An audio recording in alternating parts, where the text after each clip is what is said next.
पिताजी मेरे प्रेरणा स्रोत। पिताजी मेरे जीवन के प्रेरणा स्रोत हैं। आर्थिक स्थिति ठीक न होने के कारण मात्र 17 वर्ष की आयु में ही वे मुंबई नौकरी की तलाश में आ गए। उनका प्रथम पुत्र होने का सौभाग्य मुझे प्राप्त हुआ। उन्होंने मेरा नाम राजकुमार रखा। उसके बाद 2 भाई 2 बहन का जन्म हुआ। वे छोटी कंपनी में कार्यरत थे, परंतु उन्होंने कभी भी हमें किसी चीज की कमी नहीं होने दी। उनके मन में सदा यही रहा कि मेरे बच्चे पढ़ लिख कर आगे बढ़े। उन्होंने कभी अपना शौक पूरा नहीं किया, परंतु हमारे शौक पूरा करने में एड़ी चोटी एक करते रहे। उनके मन में सदा यह रहता था कि मैं अपने परिवार को सुदृढ़ एवं संस्कारी बनाने के लिए गांव अपने माता पिता को छोड़कर इतनी दूर आया हूं। उन्होंने हमें अच्छे संस्कार दिए, समय का महत्व समझाया, पैसे की अहमियत सिखाई। हमारे लिए वे रात में ड्यूटी करने जाते थे।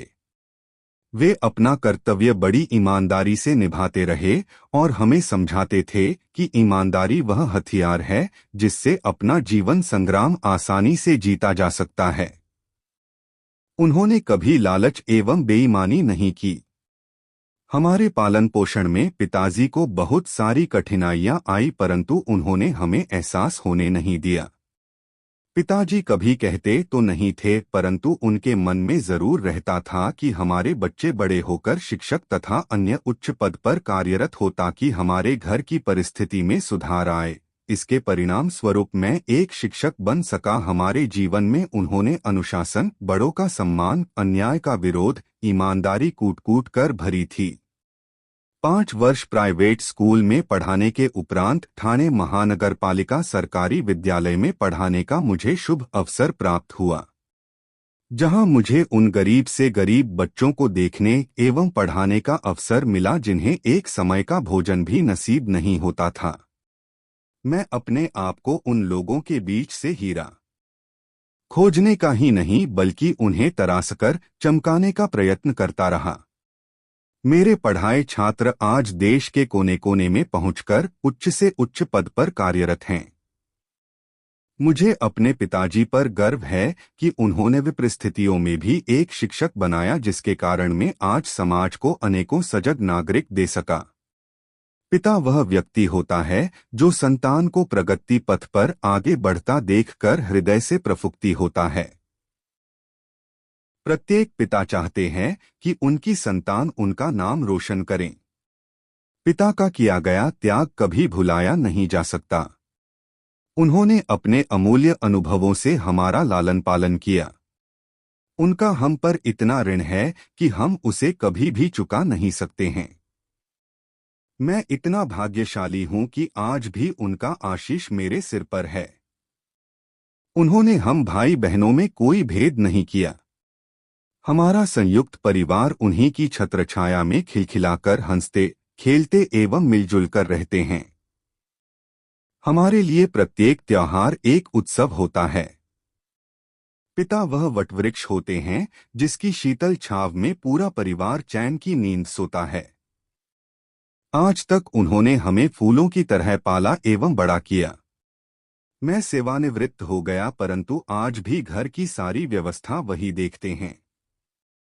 जब भी मुझे सम्मान एवं पुरस्कार प्राप्त होते रहे, मैं उन्हें यथासंभव वहां ले जाता रहा हूं या समारोह स्थल दूर होने पर पुरस्कार सबसे पहले पिताजी को समर्पित करता हूं। पिताजी मन ही मन प्रसन्न होते हैं और आगे बढ़ते रहने की प्रेरणा देते रहते हैं।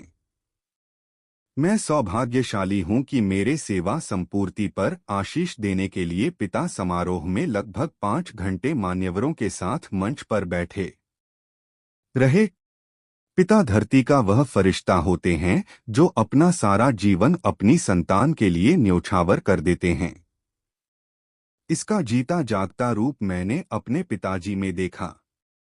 पिता जीवन के सबसे बड़े सलाहकार होते हैं। जब जब जीवन में कोई समस्या आती है, उसका हल मुझे पिताजी से ही मिलता रहा है। पिताजी का स्नेह अपरंपार होता है, यह मैंने अपने पिताजी में देखा। आज वे लगभग 80 वर्ष के हैं।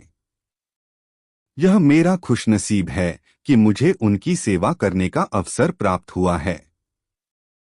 जहां तक हो सके मैं उसके लिए प्रयत्नशील हूं और यह मेरी नैतिक जिम्मेदारी भी है। दुख तब होता है जब कुछ संतान अपने पिताजी को बोझ समझकर अनाथ आश्रम में भेज देते हैं। जिसने अपना पूरा जीवनदान अपनी संतानों के लिए दे दिया, उन्हें पढ़ा लिखाकर बड़ा किया, अनेकों दुख सहे, उन्हें अपने पैरों पर खड़ा किया, वही संतान पिता का बुढ़ापे में साथ नहीं देते। इससे ज्यादा दुख की घड़ी एक पिता के लिए कोई हो ही नहीं सकती। ऐसे संतानों से मेरा करबद्ध निवेदन है कि अनेकों कठिनाइयां सह लेना, परंतु माता पिता को अपने से कभी दूर मत करना। पिता का दर्जा सबसे ऊंचा होता है। सूरज का महत्व तब समझ में आता है जब वह अस्त हो जाता है। वे संतान जो अपने पिता को हमेशा खुश रखते हैं, उन्हें किसी प्रकार की कमी नहीं होती है।